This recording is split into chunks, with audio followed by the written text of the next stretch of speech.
Welcome to the Depot Sports Chat. I'm Drew Rubenstein here with Ed Owens at Milan Pushkar Stadium, where WVU just fell to Texas 47-40 in overtime. Another heartbreaker for the Mountaineers, Ed. And when you look at the final stats, you see 47 points that Texas put up.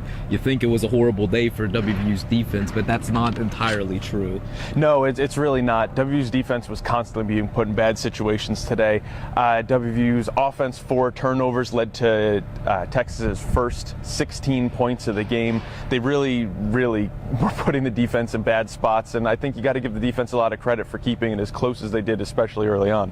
But when you look at it the second half, it feels like it's the same story, a broken record, crucial situations. The Mountaineers defense fails to close the game out when they had situations. Fourth down that you think of late in the fourth quarter when Texas was facing a 4th and 7. If WVU forces an incomplete pass, it's ball game over. In overtime, there's 2 third downs that Texas converts onto their touchdown scoring drive. Is it just breakdowns and communication, execution? Why does this keep happening? Yeah, going into last week, they had no idea why it was happening. They seemed to solve it a little bit at TCU, even though this now makes the 4th game in a row where they've blown at least a 10-point lead in the second half.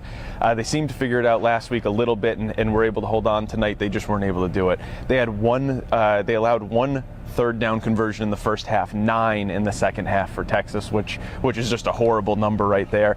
And Texas was really successful down the stretch, which has to be disappointing for these guys. I think they were struggling, looking for answers, and after that, I don't think they've found them. What do you make of WVU's offense here, too? You look at the final scoreboard and you see 40 points and you think it's one of their most productive days, and it was also one of their most shooting themselves in the foot type of a days, too, where a lot of their miscues led to a Texas point. So it was kind of a mixed bag there as well. Yeah, 5 turnovers for WVU's offense. All 5 of them came from the quarterbacks. 1 fumble from Clint Trickett before he got injured, and then you had 2 fumbles and 2 interceptions by Paul Millard once he was in there.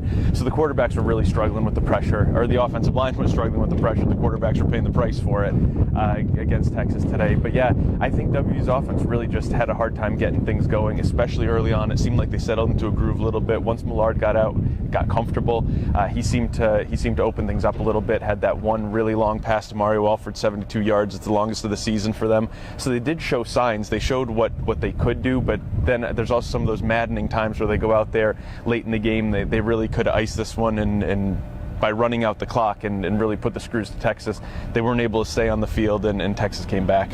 You touched some on Millard, but what do you make of his day, where everything he's been through this season and to come out and do what he did tonight? You have to give him a lot of credit. I think for him to even be able to have his head in the game, he made the first 2 starts of the season and then was used sporadically. He was used in mop-up duty against Baylor. He's almost used as a punishment for when Clint isn't playing very well. He has no feel for it. You can't really go into a game cold like that. So for him to be able to come in and play like he did, I think you have to be pretty positive about the way he did it. Obviously, there are couple errant passes that you'd like to have back. Some of the decision making, sure, but I think overall you have to be pretty impressed with a guy like Paul and him being able to keep his head in the game. Do you think people should expect Millard next week? Dana Holgorsen didn't say for sure it was a concussion, but saying that Clint Trickett blinked out makes you believe that there's a head issue. Those types of things usually aren't the quick fixes in a week.